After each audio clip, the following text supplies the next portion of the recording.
Ok. Bon, je pense que nous avons le quorum et puis vu que notre estime de panéliste, Monsieur Franck Bouvet, devra partir dans pas trop longtemps, je propose qu'on commence. Donc, je vous souhaite la bienvenue à tous les collègues. Nous avons maintenant une quarantaine de personnes, donc je pense que nous avons atteint le quorum. Merci Philippa, ma collègue du SWA, pour épauler ce webinaire. Euh, je voudrais juste vous demander, si possible, de mettre vos noms et puis votre affiliation, l'organisme que vous représentez et les contacts pour qu'on puisse assurer un suivi. Et on est en train d'enregistrer ce webinaire et il va être mis sur le lien de la conférence de la réunion des ministres qui est donc en bas à gauche de la page. C'est un webinaire régional puisqu'en début de semaine, j'ai organisé un webinaire pour les pays de l'Asie et du Pacifique. Et aujourd'hui, c'est pour l'Afrique francophone. À la fin du mois, la semaine prochaine, il y aura un webinaire pour l'Afrique anglophone et ainsi de suite. Donc, je vous souhaite la bienvenue à tous les collègues. On va commencer. Je vais rapidement vous présenter l'agenda de ce webinaire. Mais écoutez, tout d'abord, on va parler un peu quel est l'état de réflexion actuel sur les objectifs, les résultats, les préparatifs de la réunion des ministres du secteur. Enfin, j'allais dire des secteurs, puisque le thème global de la réunion cette année, c'est l'eau, l'assainissement, climat et environnement. Et donc, on va ensuite aller un peu plus en profondeur de ce thème, l'intégration entre l'eau, l'assainissement, climat et environnement. Et donc, on va d'abord l'analyser, qu'est-ce que cela veut dire. Et ensuite, on va voir comment les gens y pratiquent ce thème en quelque sorte.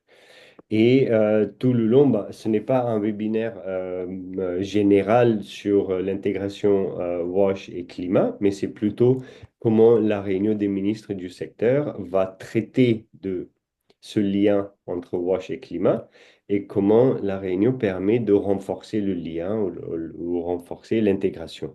Donc, on a parmi les collègues, on a M. Franck Bouvet du bureau régional de l'UNICEF pour l'Afrique de l'Ouest et du Centre. Alors, Monsieur Bouvet, c'est le conseiller régional à l'UNICEF pour les questions de l'eau, hygiène, assainissement et aussi la résilience climatique. Et donc, il incarne en sa personne cette intégration entre le WASH et le climat. Nous avons aussi parmi les intervenants le docteur Kwame Martin, qui est à l'université Jean Laurugnon Guédé en Côte d'Ivoire. Dr Kwame il va nous parler d'une initiative qui implique 3 pays dans la région. Et comme ça, on voit comment, en fait, comment ce thème est pratiqué en quelque sorte. On va aller un peu plus loin dans les questions des politiques, des financements, des processus et des services de l'eau et l'assainissement. Alors, avant tout, et pour pouvoir libérer Monsieur Franck Bouvet, je vais peut-être lui donner la parole pour faire une intervention qui pose le cadre dans le sens où qu'est-ce que le thème qu'on va voir un peu plus tard aussi, qu'est-ce que le thème de l'intégration WASH et climat veut dire pour le continent et plus particulièrement pour la région de l'Afrique de l'Ouest et du Centre. Donc, je laisse Franck venir au micro en quelque sorte et je vais présenter les slides et il faudra juste que vous me disiez si vous les voyez. Excusez-moi juste.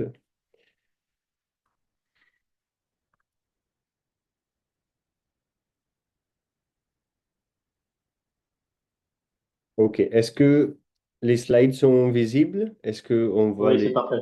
Voilà, super. Ben, du coup, Merci vraiment. Monsieur Franck, allez-y, dites juste slide et puis je vais changer. Merci. Ok, d'accord. Mon collègue, comme l'a dit Balouin, on a reçu une petite demande pour vous montrer comment au niveau de l'UNICEF et du bureau régional de l'UNICEF, on essaie de travailler sur le renforcement de l'intégration du changement climatique dans le secteur de l'eau et de l'assainissement et comment sur l'Afrique de l'Ouest et aussi sur l'Afrique centrale d'ailleurs, on appuie les bureaux pays pour travailler ces thématiques slide. Voilà, donc contexte régional que vous connaissez tous, mais enfin qu'il est important de rappeler. On est dans une des régions les plus vulnérables au changement climatique. C'est quelque chose que l'on sait. On a une augmentation des événements extrêmes qui sont maintenant bien documentés en termes de sécheresse et d'inondation, et aussi d'élévation du niveau des mers dans les zones côtières, qui a un impact aussi énorme dans les zones urbaines. Et finalement, tout ça, tous ces événements-là affectent fortement la disponibilité, la qualité, aux services WASH en général. Donc, des conséquences de tout ça, c'est qu'il y a une disponibilité de plus en plus réduite de l'eau, aussi bien en matière de quantité qu'en matière de qualité, avec une concurrence accrue sur les ressources en eau, entre populations d'ailleurs nomades et sédentaires, par exemple dans les zones rurales du Sahel. On a une destruction des infrastructures qui sont endommagées, notamment lors des inondations, une propagation et un changement du pattern des maladies d'origine hydrique, que ce soit d'ailleurs le choléra ou la malaria. Euh, et finalement, il y a une pression également migratoire. Le climat influence la pression migratoire, d'ailleurs, qui va au-delà de la région. Donc ça, c'est pour donner un petit peu le contexte régional. Slide, s'il te plaît, Valentin, merci. Donc nous, au niveau des interventions prioritaires dans la région, on travaille sur plusieurs points. D'abord, on travaille sur l'intégration du changement climatique et du climat dans les politiques et les plans d'action des différents pays au niveau sectoriel. Donc là, je vous présenterai dans les autres diapositives quelle est notre stratégie, comment on opérationnalise ces actions, aussi dans le renforcement de la capacité de la gouvernance autour de tout ce qui est la gestion intégrée de l'eau, la coopération transfrontalière, etc. En appui d'ailleurs à des programmes régionaux que vous devez connaître, par exemple le programme BREF de la Banque mondiale.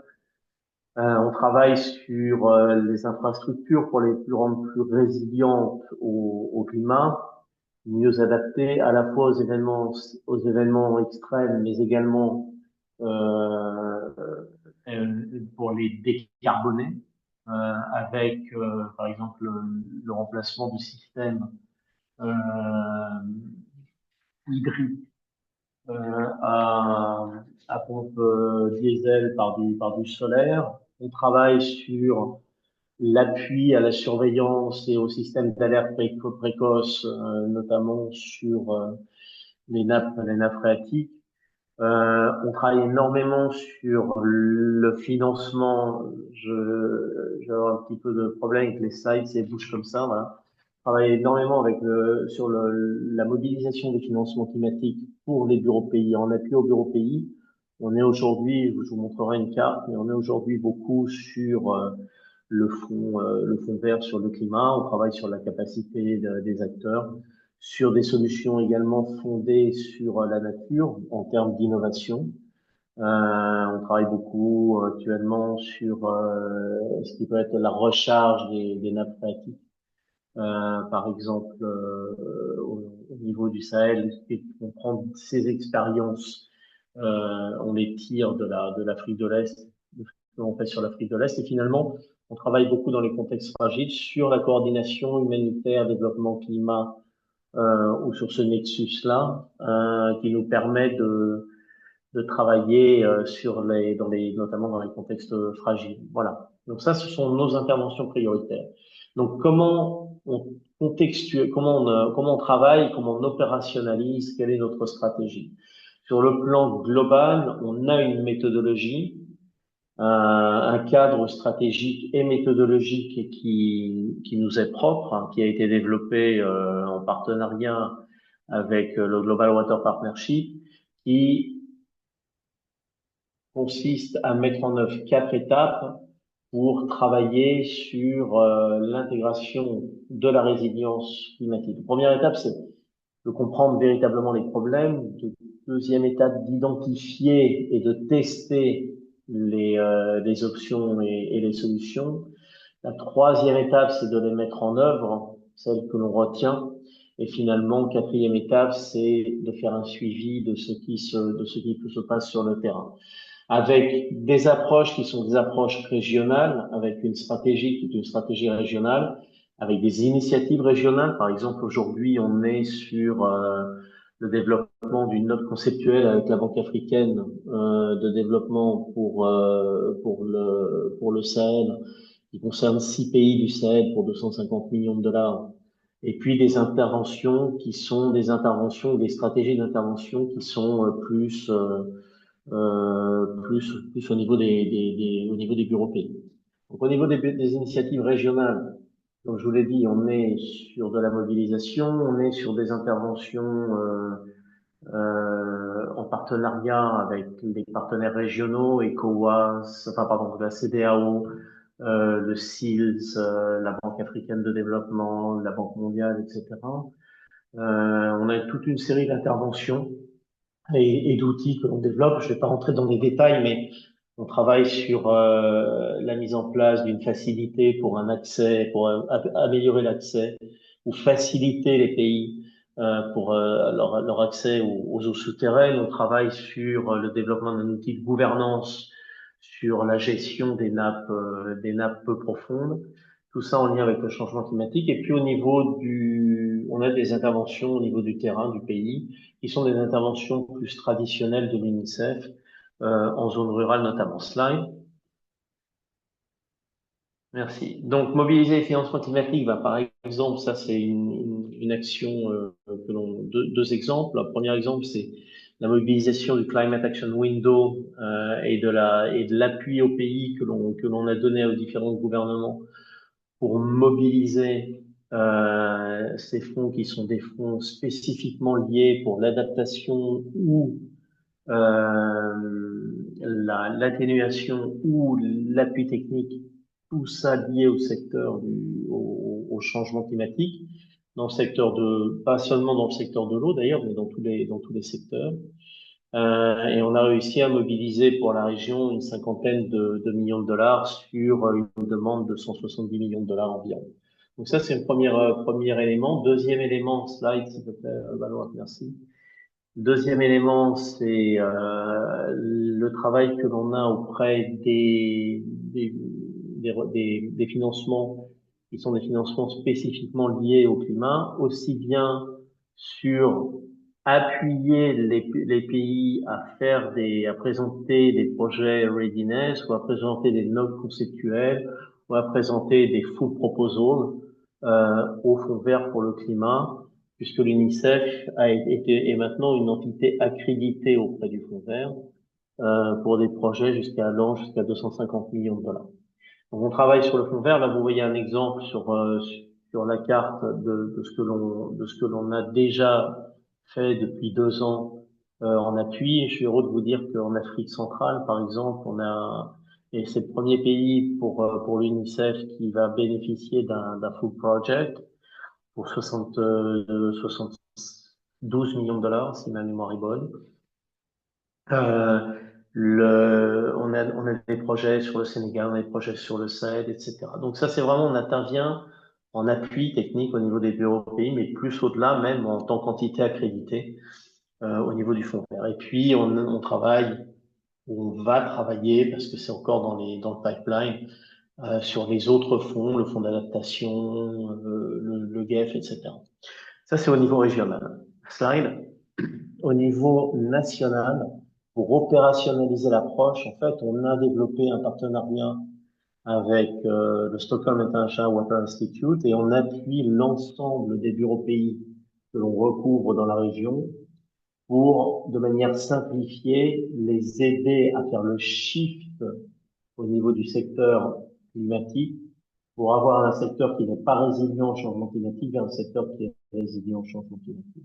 Et donc, on a établi les 5 étapes qui va d'une étape, d'une première étape d'une analyse de la situation jusqu'à une étape pour évaluer les options pour le moment. Donc, ça fait partie des fameuses 4 étapes dont je vous ai parlé, les 4 steps.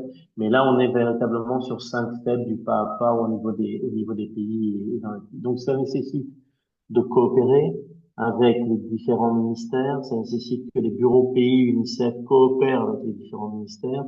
Ça nécessite que tout le monde soit d'accord, beaucoup de consensus sur l'approche méthodologique euh, au niveau du secteur, aussi entre le ministère de l'Environnement et le ministère de l'Hydraulique et de l'Assainissement, parce que le ministère de l'Environnement est un ministère clé, notamment dans le cadre de l'intégration du changement climatique pour le secteur dans les CDN et dans les plans nationaux d'adaptation. Donc, ces 5 étapes, vous voyez, sont opérationnalisées au niveau des différents pays. Slide, s'il te plaît, Valent. Et ce que vous voyez ici, c'est un monitoring et un suivi que l'on fait de manière mensuelle avec les pays pour voir où ils en sont au niveau de ces différents états. Donc aujourd'hui, on est engagé avec 12 pays dans la région. Certains pays sont très bien avancés, comme par exemple la Sierra Leone ou le Nigeria. D'autres pays n'ont pas encore commencé leur travail, comme le Ghana, le Bénin ou la Gambie, sur lesquels on est actuellement en train de développer une approche. Donc concrètement, pour vous donner un exemple, slide s'il te plaît, Manuel, merci. Pour vous donner un exemple d'intervention au niveau d'un bureau pays, ben, je vous donne par exemple l'exemple de la Mauritanie. Donc tout ça, ça se concrétise très clairement sur le terrain. Avec là, ce que vous voyez, c'est un plan d'action sectorielle pour la mise en œuvre de la CDN pour la Mauritanie, qui a été défini entre le ministère de l'hydraulique et de l'assainissement et le ministère de l'Environnement et du Développement durable, avec 8 étapes qui ont été définies. Je ne vais pas les lister. Je pense que vous les avez sur la droite. Je vais pas les lire, mais ce que vous avez ici, c'est un exemple très concret d'un d'un résultat au niveau national pour intégrer de manière très claire à la fois la résilience climatique dans le secteur et à la fois le secteur comme partie intégrante des processus de plan national d'adaptation au niveau, enfin, oui, des plans d'adaptation sur le changement climatique au niveau national. Donc, si je résume, si vous voulez, nous, l'UNICEF, le premier élément, c'est qu'on a une approche et une méthodologie globale qu'on a contextualisée et au niveau de la région et au niveau des différents pays pour aider les pays à faire ce shift au niveau du secteur sur le changement climatique, avec des critères que j'ai pas mis dans la présentation, mais qui sont très définis. Qu'est-ce que ça veut dire un secteur résilient au changement climatique? Ça, c'est le premier point. Le deuxième point, c'est qu'on est sur des initiatives qui sont des initiatives aussi d'ordre régional, qui nous permettent d'enclencher, de mobiliser des partenaires et surtout des ressources financières pour en appui au pays. Et puis le troisième point, évidemment, c'est de faire le suivi de tout ça et d'harmoniser et de coordonner toutes ces initiatives. Voilà, donc c'est en 10 minutes, 10-15 minutes que je peux vous présenter comme l'approche d'une grande organisation comme l'UNICEF sur l'appui à la transition au niveau du secteur pour rendre le secteur plus adapté au changement climatique. Voilà, je vous remercie et je m'excuse, je dois vous laisser. Malouin, j'espère que ça vous Oui, convient. Merci beaucoup, Franck, d'avoir posé. En fait, je pense que vous avez très bien expliqué le pivot en quelque sorte, enfin comment le secteur du wash doit pivoter vers une intégration avec la résilience climatique. Donc, c'est excellent. Je vous remercie beaucoup. Et maintenant, vous devez partir. Après, sachez que le webinaire, il est enregistré et donc vous pourrez écouter les délibérations après si vous voulez. Donc, merci encore. Je reviens sur les, euh, Merci, Valentin. les Au slides. revoir. Oui, oui, oui. Au revoir, à la prochaine. À Moi, la je, prochaine. Au ouais. revoir, Philippe. Moi, je reviens sur...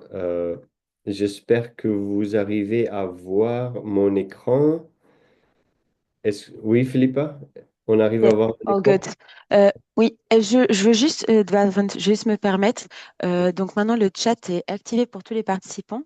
Par contre, si vous voulez envoyer un message à tous les participants, il faut bien que vous mettiez les destinataires. Donc en destinataire, vous avez l'option de faire que les hosts and panelists. Donc ça sera que ceux que vous voyez voilà, en tant que host. Et sinon, pour tout le monde, il faudra juste préciser que c'est bien pour tout le monde. Voilà. Merci beaucoup. Parfait. Merci. En fait, notre webinaire, j'ai l'impression qu'il faut qu'on le mérite parce que d'abord, le lien il ne marchait pas parce qu'il y avait un point-virgule à la fin du lien et qui empêchait les gens de pouvoir s'inscrire. Maintenant, il y avait un petit couac avec le chat.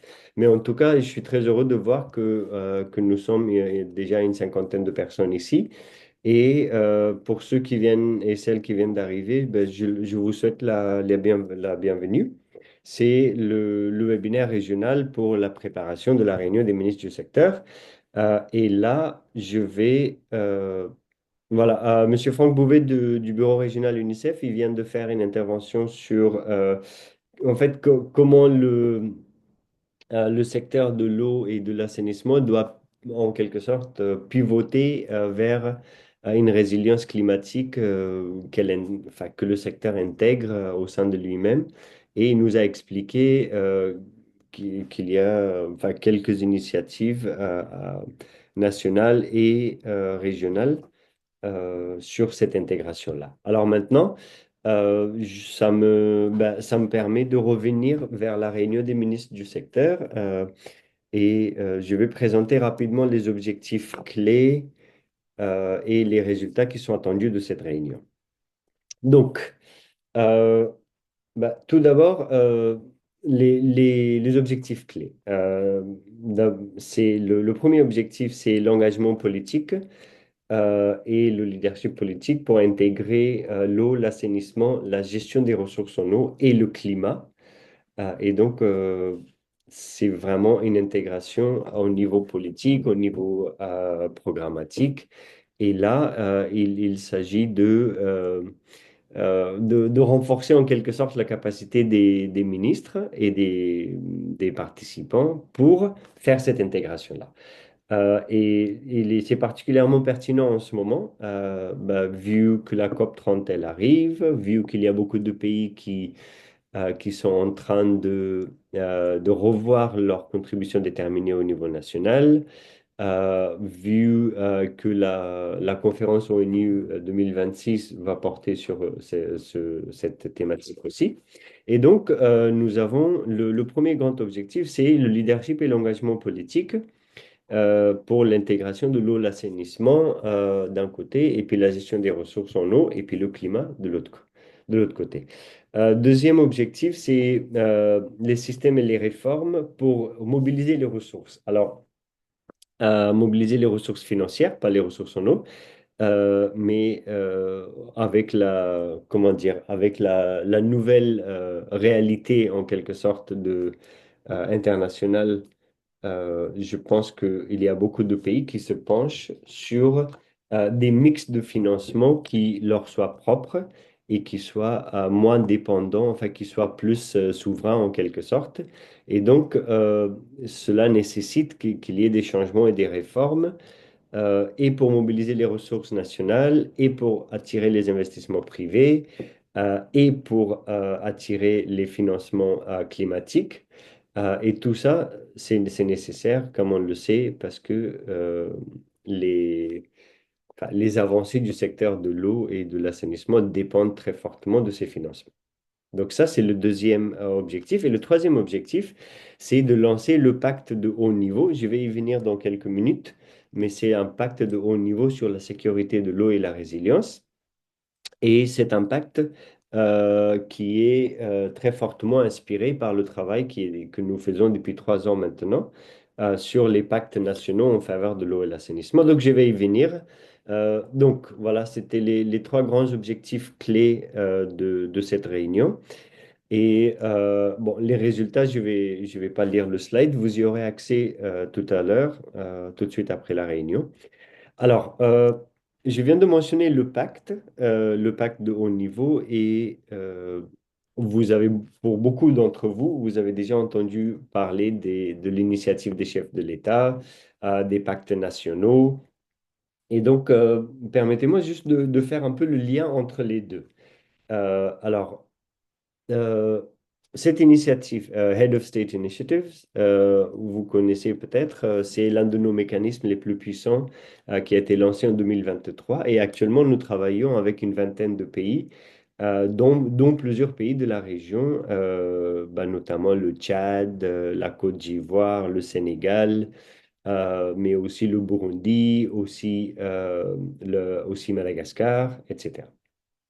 Donc, actuellement, il y a une vingtaine de pays, et c'est un mécanisme qui est soutenu par un groupe de partenaires, donc le SWA, mais aussi l'UNICEF, aussi le IRC, WaterAid, et les coopérations anglaises et néerlandaises. Donc, l'idée, c'est de mobiliser les chefs de l'État et les chefs de gouvernement pour prioriser l'eau et l'assainissement dans les faits. Et ça, j'insiste sur la dernière partie de la phrase, dans les faits, parce que de manière conceptuelle ou générale, je pense qu'il n'y a aucun chef d'État ou aucun chef de gouvernement qui dira quelque chose contre l'eau, mais en réalité, on voit que les budgets ne reflètent pas ça. Les partenariats au développement ne reflètent pas ça. Et donc, l'idée, c'est d'arriver à mobiliser les chefs de l'État et de gouvernement pour euh, que soit résolu, pour que se résoudent les problèmes systémiques qui empêchent les financements adéquats. Donc, par exemple, au Ghana, l'année dernière, il y a eu le pacte présidentiel qui actait la création d'une autorité nationale de l'assainissement, par exemple. Et ça, c'est quelque chose de très particulier, spécifique au Ghana. En Indonésie, en début d'année dernière, il y avait une instruction présidentielle qui, elle, parlait spécifiquement du traitement des eaux usées domestiques dans les zones urbaines, sachant l'urbanisation de l'Indonésie. Au Soudan du Sud, il y a un an précisément, nous avons eu le pacte présidentiel par le président du pays. Et enfin, une des composantes les plus fortes là-dedans, c'était la volonté d'atteindre le statut FDAL d'ici à 2030. Et donc, on voit que chaque pays eh bien, priorise certains aspects de l'eau et l'assainissement. Et après, bon, vous connaissez, enfin, mon propre pays à moi, l'Inde, s'est concentré sur l'assainissement rural il y a 10 ans. Le Nigeria s'est concentré sur l'assainissement, mais dans une zone particulièrement mal desservie avec le service d'assainissement. Et donc, l'approche de chaque pays est différente. Et actuellement, on travaille en bas à droite, on voit quelques exemples. Donc, au Burundi, enfin, nous travaillons sur un pacte présidentiel qui contient plusieurs instructions du président, mais surtout la coordination intersectorielle autour de la question de l'eau. Au Népal, on travaille avec la primature sur l'initiative du Premier ministre et qui, lui, par exemple, va parler beaucoup plus de la réduction des risques de catastrophe et comment le WASH peut y contribuer. Parce que c'est un pays sujet à des catastrophes naturelles récurrentes. Alors, en Côte d'Ivoire, on a commencé la discussion avec les collègues sur la déclaration d'une année WASH euh, comme l'Union africaine l'année prochaine a déclaré que ce sera l'année du WASH, cela pourrait faire sens. Et donc, il y aurait surtout les questions de la sensibilisation, la mobilisation des partenaires. Alors, au Cambodge, donc voilà, c'est tout ça pour dire que euh, on travaille avec une vingtaine de pays actuellement sur la priorisation effective de l'eau et l'assainissement par les chefs de l'État et les chefs de gouvernement. Euh, alors, ici, sur le slide, vous voyez le flyer d'un événement que nous allons organiser dans moins de 2 semaines en marge de la conférence du financement pour le développement, donc le Financing for Development, qui se tient en Espagne à la fin du mois. Et là, nous avons un événement, enfin, le SWA a appuyé un événement organisé par les gouvernements du Burundi et du Népal. Et j'ai mentionné l'initiative premier ministérielle au Népal et le pacte présidentiel au Burundi. Et donc, ce sera l'occasion de déclarer ces initiatives sur la scène internationale. Et donc, les choses avancent bien dans bien de pays. Alors maintenant, quel est le lien avec la réunion des ministres du secteur? Alors, d'une part, c'est que ce sont des accélérateurs mutuels de progrès. Qu'est-ce que cela veut dire? Ça veut dire que les préparatifs pour la réunion des ministres du secteur alimentent le travail sur le pacte présidentiel ou sur le pacte premier ministériel. Ensuite, la réunion des ministres du secteur va se focaliser dans son agenda sur les initiatives prises par les chefs de l'État. Et donc, ça va être inscrit dans l'agenda. Ensuite, les préparatifs pour la réunion des ministres du secteur, en fait, ils servent comme moyen de sensibiliser, de mobiliser les ministères de l'Environnement et les ministères des Finances, qui sont vraiment cruciaux pour les initiatives pour les chefs de l'État. Et enfin, le pacte de haut niveau, qui est l'objectif de la réunion des ministres du secteur, est fortement inspiré par ces pactes nationaux. Et donc, en quoi consisterait ce pacte de haut niveau? Eh bien, au lieu d'avoir un appel à l'action ou au lieu d'avoir une déclaration euh, générique à la fin de la réunion des ministres du secteur, en fait, nous travaillons sur une déclaration politique consignée par les ministres, par les membres du conseil de leadership du SWA, par les partenaires au développement. Pour que ce soit, comment dire, un pacte global entre tous ces pays et tous ces partenaires, et que chaque ministre et chaque pays puisse le ramener chez lui et le personnaliser et donc travailler sur le pacte dans le pays. Alors, une autre utilité de ce pacte de haut niveau, c'est qu'il va servir comme étape assez cruciale pour la COP 30, qui se tient juste 2 semaines après la réunion des ministres du secteur, et pour la conférence ONU sur l'eau de 2026, qui va aussi traiter beaucoup de la priorisation politique. Et donc voilà, c'est un peu l'idée du pacte de haut niveau et le lien donc entre la réunion des ministres du secteur et les initiatives des chefs de l'État.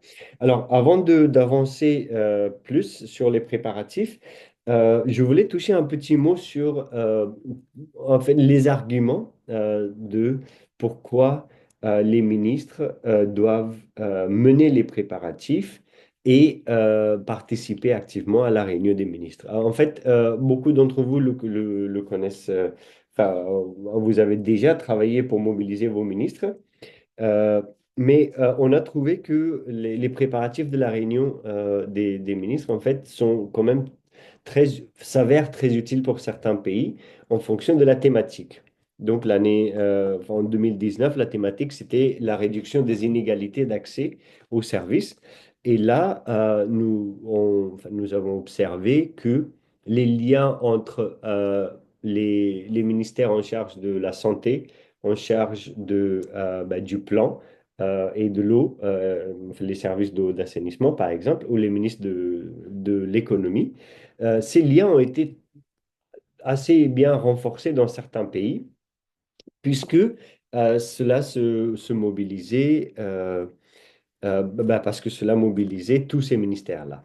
Et ensuite, la participation de plusieurs ministres, par exemple les ministres de la Côte d'Ivoire ou les ministres du Mali, de Madagascar. En fait, cela a permis à mobiliser les ministres eux-mêmes en faveur des plus vulnérables pour que les politiques qui ont suivi, pour que les programmes prioritaires d'investissement qui ont suivi intègrent la question des vulnérabilités et des inégalités. Et donc, on a observé cela déjà. Cette année, la thématique globale, donc, c'est l'intégration entre l'eau, l'assainissement, le climat et l'environnement. Et je pense que si on se base sur les expériences précédentes, les ministres en charge de l'eau et l'assainissement risquent de beaucoup bénéficier de ces préparatifs et de cette participation, puisque ils deviendraient en quelque sorte des champions plus efficaces, plus crédibles sur l'intégration entre l'eau, l'assainissement et le climat. Et quand je dis ils deviendraient des avocats ou des champions plus efficaces, eh bien, cela peut être auprès des ministres des Finances, lorsque le pays y concourt à des financements externes. Cela peut être auprès des ministres de l'Environnement, lorsque le pays revoit ses stratégies et ses politiques climatiques.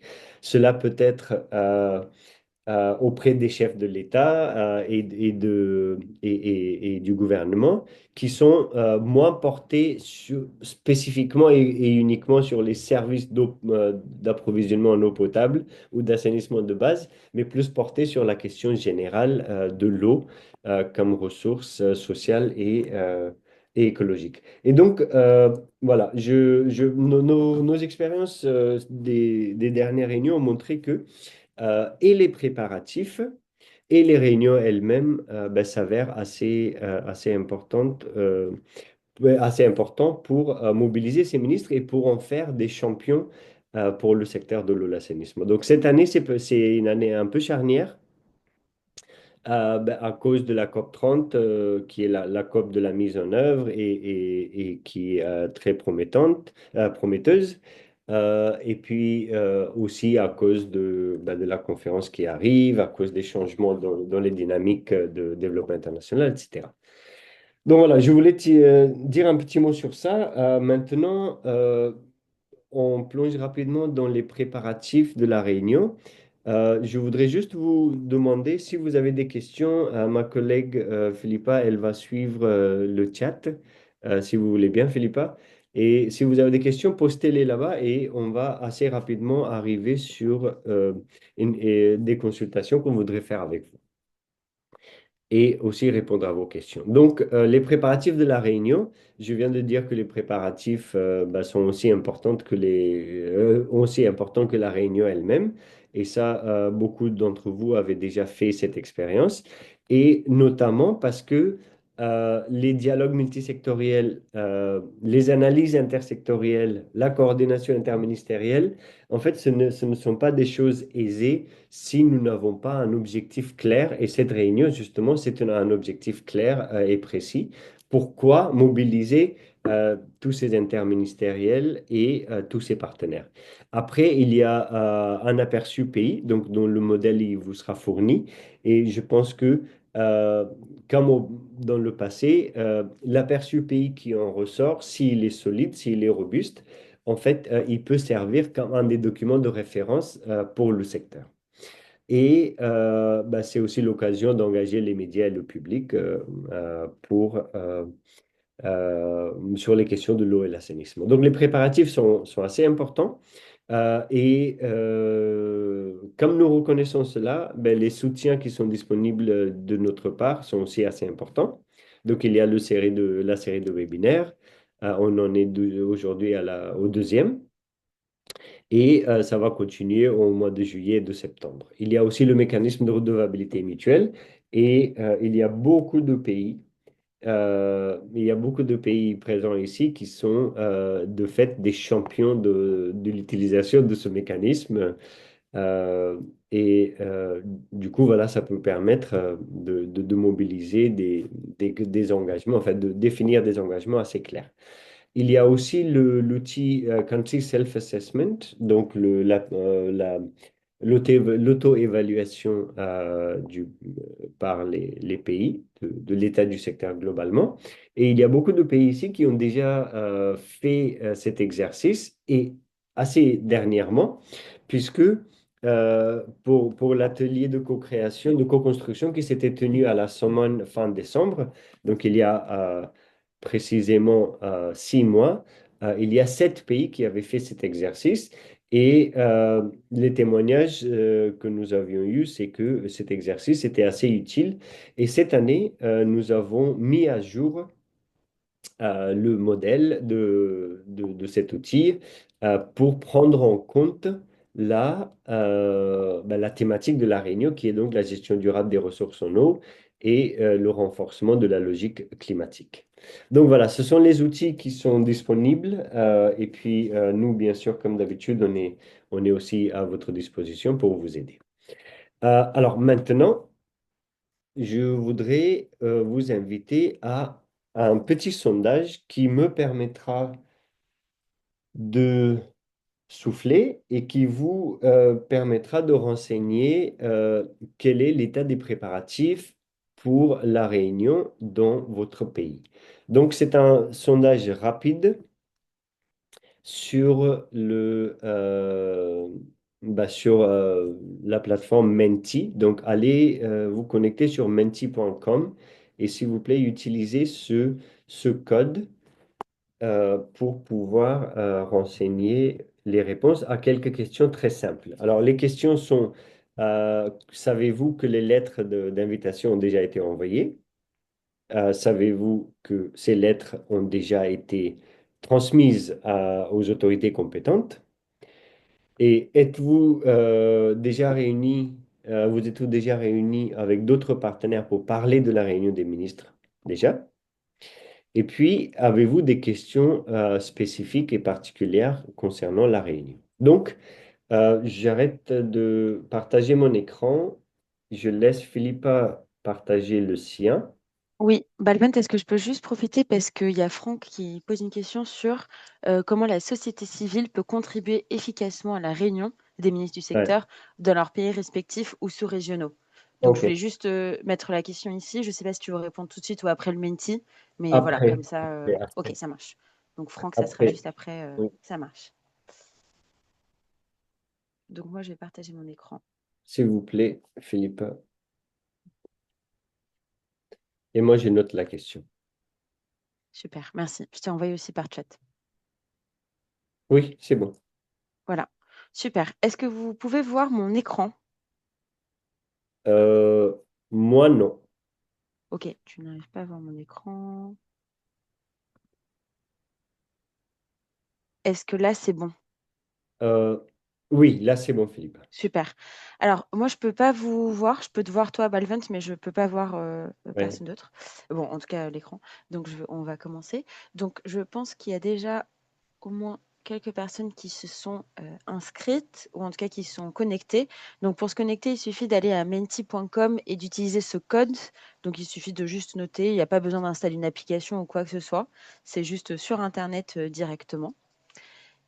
Et donc, comme Balvent l'a mentionné, vous avez quelques questions qu'on vous posera et qu'on pourra avoir les résultats en live au fur et à mesure. Donc, je vois qu'il y a 8 participants sur 9 maintenant. Je laisse un peu le temps de répondre et peut-être à d'autres de s'inscrire.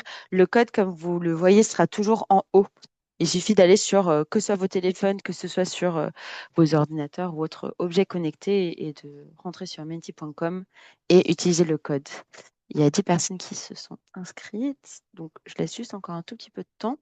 On a 7 votes, 8 votes.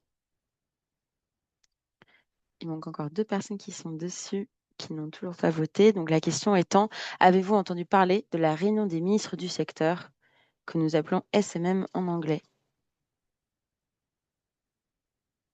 Ok, je vois qu'il y a 11 personnes qui sont inscrites. 12. Je laisse donc un tout petit peu plus de temps. On n'arrive pas à avoir le code. Ok, donc le code, c'est le 24 24. Je vais noter sur le chat 48 19 11. Je viens de le noter. Donc en fait, c'est juste menti.com et notez le code 24 48. Merci Balvent. 19 11. Donc pas besoin d'application ou quoi que ce soit. C'est juste rentrer sur Internet et mettre le code. Il y a 19 personnes qui sont inscrites sur le sondage, 17 votes. Je vous donne encore toute petite minute pour les derniers.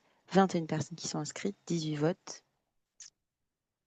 Sachant que ce questionnaire est anonyme, donc on ne peut pas savoir vos réponses, mais n'hésitez pas à poser des questions sur le chat si vous le souhaitez. Balvant et moi sommes là pour vous répondre. 26 personnes qui sont connectées. Balvant, si c'est OK, je laisse encore juste une petite minute pour les derniers. Alors, 22 votes sur 27 personnes maintenant. Donc, avez-vous entendu parler, oui ou non? Sachant que Balvant l'a mentionné aussi aujourd'hui, mais ça pourrait être daté aussi d'avant notre atelier d'aujourd'hui, notre webinaire. Super. Donc, des 27 votes qu'on a eu, 28 votes maintenant, on a 25 personnes qui ont entendu parler de la réunion et 3 personnes qui n'avaient pas entendu parler de la réunion jusqu'à maintenant. Très bien. Donc, si ça vous va, je vais passer à la prochaine question. Vous aurez l'opportunité, même ceux qui sont en train de se joindre maintenant à Menti, de participer tout au long. Donc, voilà. Je change de question. Prochaine question. Alors, saviez-vous que les lettres Save the Date ont été envoyées, donc Save the Date pour la réunion, et savez-vous si les lettres ont été transmises aux autorités compétentes? Donc oui ou non.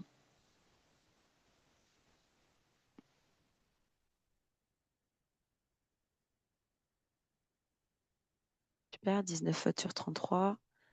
Ceci est important pour nous pour aussi garantir qu'il y a ce dialogue régulier entre nous et vous. Et donc, c'est important voilà, de partager un peu quel est l'état des lieux de votre côté. Je vois qu'il y a quelques commentaires sur le chat, donc merci beaucoup. N'hésitez pas à continuer à mettre ces commentaires. Super, on a 26 votes sur 33.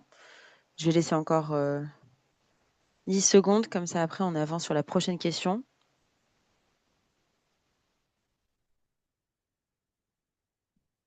Donc quand même une grande majorité qui ne savait pas forcément que soit les lettres Save the Date avaient été envoyées ou si les lettres ont été transmises aux autorités compétentes. Ok, nous avons 35 participants maintenant au sondage. Si vous voulez bien, on va avancer à la prochaine question. Avez-vous déjà rencontré d'autres parties prenantes et discuté spécifiquement de la réunion des ministres du secteur?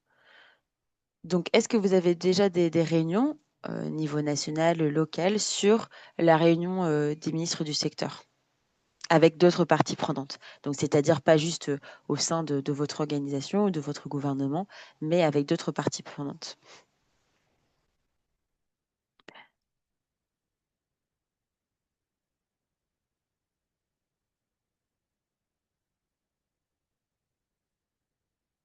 Ok, merci beaucoup.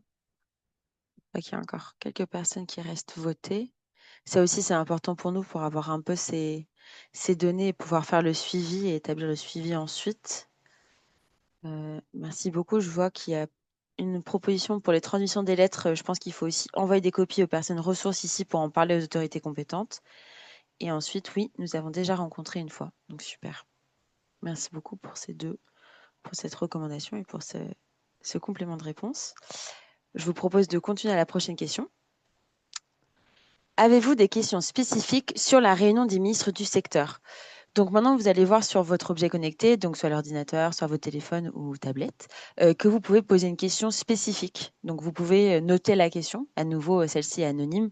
Si jamais vous voulez préciser votre pays, votre nom, etc., vous pouvez. Mais en tout cas, ici, c'est le moment de poser n'importe quelle question sur la réunion des ministres du secteur, en termes de participation, en termes de thème, en termes d'endroit, de date ou d'autres autres questions que vous puissiez avoir. Donc, pas de questions spécifiques pour l'instant. Quels sont les ministres qui sont concernés?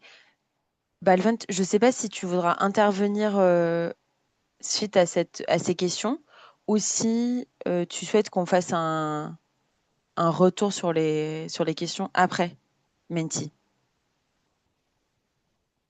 Je vais y venir dans quelques temps. Ça marche. Ok, donc nous avons une question sur quels sont les ministres qui sont concernés et les ministres des Finances seront-ils également présents? Quel est le rôle de la société civile aux réunions des ministres du secteur? Ça, c'est une très bonne question. Serait-il possible d'avoir une liste des parties prenantes contactées dans chaque pays afin de mieux pouvoir se coordonner? Oui, nous avons besoin de plus d'informations.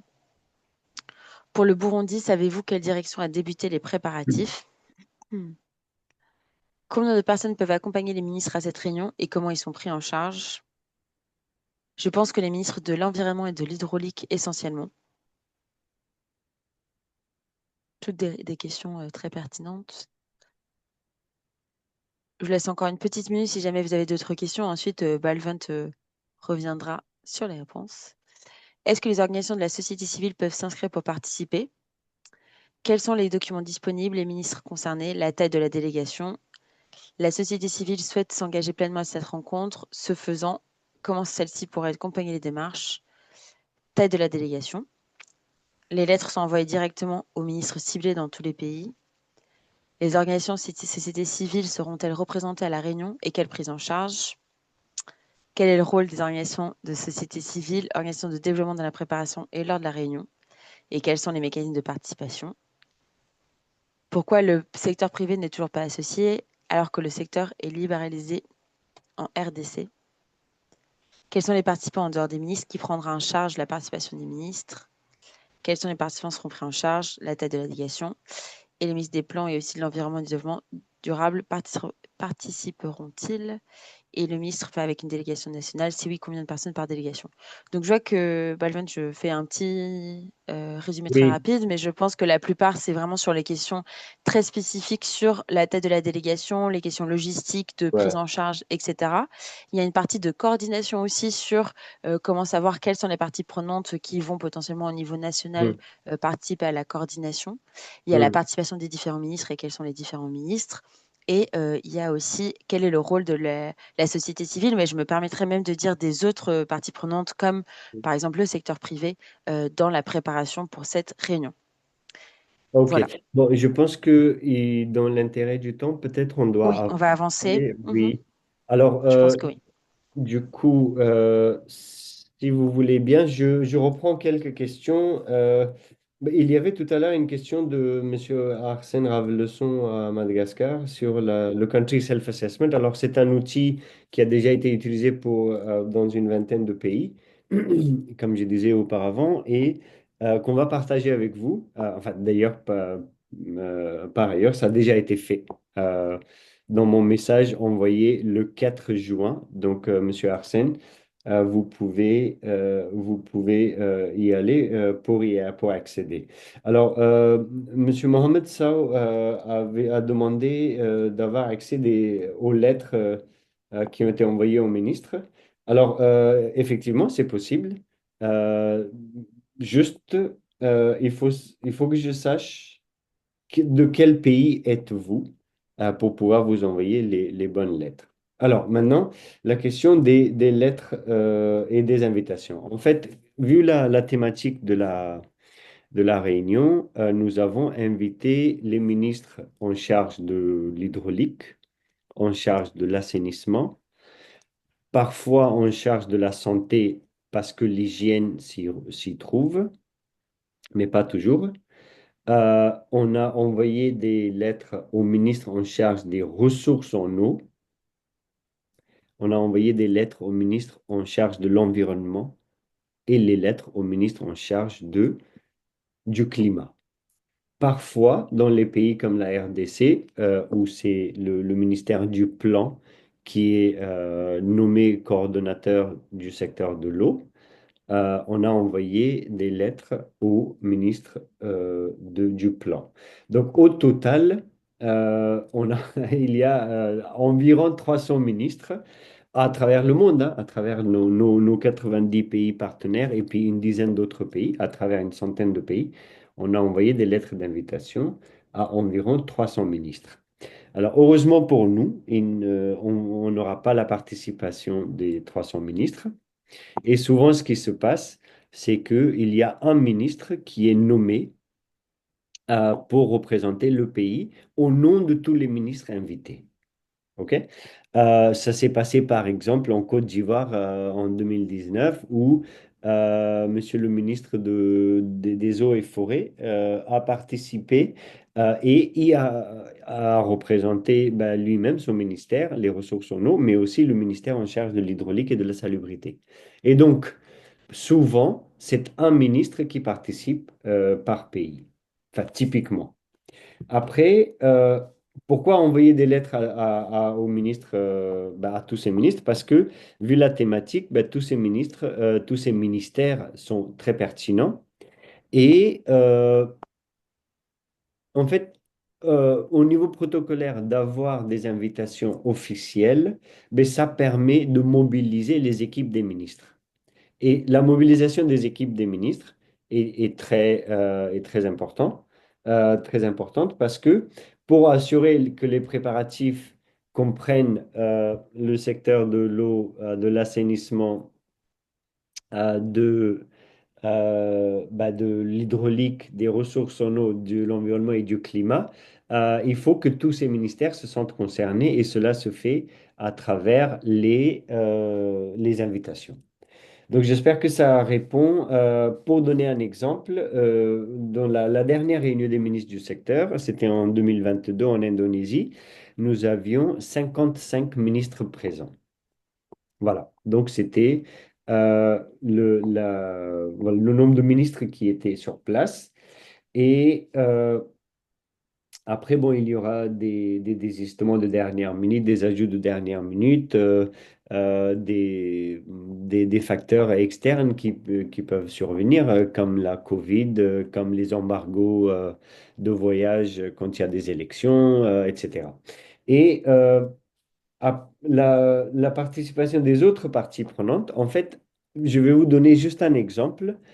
Euh, la dernière fois, sur la réunion des ministres du secteur, je disais il y avait 55 participants au niveau ministériel, au niveau ministre. Mais le nombre total de participants, c'était environ 250 à 300. C'est-à-dire, même si c'est la réunion des ministres du secteur, y ont participé fortement les équipes des ministres, les délégations de la société civile, les partenaires au développement, les ONG internationales, les acteurs de recherche, et chacun avait une délégation. Et en fait, l'agenda global de cette réunion, c'est il y a les sessions plénières où interviennent des ministres, certains ministres et certains partenaires. Et puis, il y a des dialogues ministériels qui comprennent plusieurs ministres dans la même pièce avec des partenaires au développement. Donc, la participation des partenaires au développement et des personnes non ministres est très forte dans nos réunions. Mais comme nous travaillons sur la mobilisation de l'ensemble du secteur sous le leadership des ministres et les ministères, les invitations vont aux ministres en personne.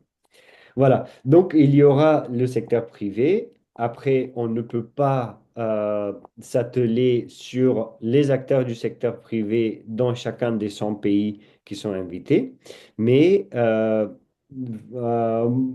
en fait, faites-vous connaître auprès de nous et nous allons pouvoir vous dire comment intégrer les préparatifs de ces réunions. Et c'est la même chose pour la question de Monsieur Évrard de la Côte d'Ivoire sur comment la société civile contribue. Alors, comment les préparatifs se font plutôt?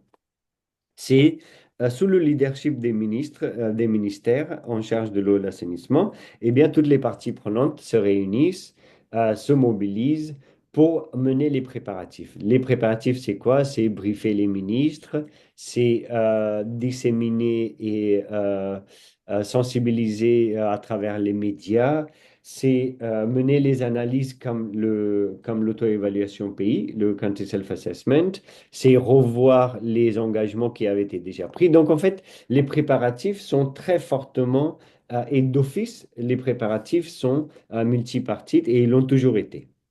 Donc, et les préparatifs sont multipartites et la participation est multipartite. Maintenant, la question, c'est la taille des délégations. La taille des délégations, c'est au pays de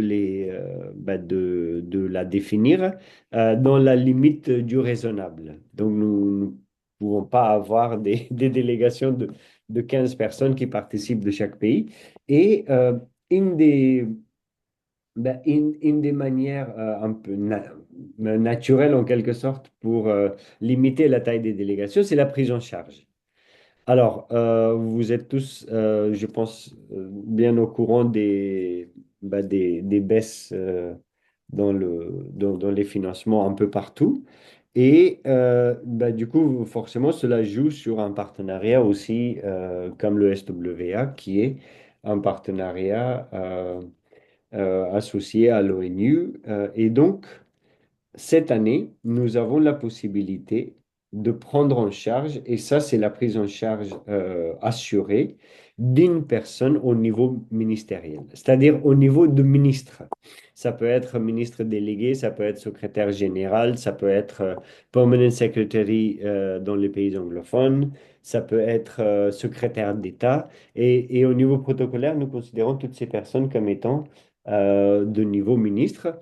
Et donc, le SWA a déjà les financements pour prendre en charge une personne pour l'instant. Après, vous savez on finit toujours par mobiliser plus de financement. Donc, on est en train de travailler avec les banques régionales de développement pour participer aux frais de prise en charge d'autres membres.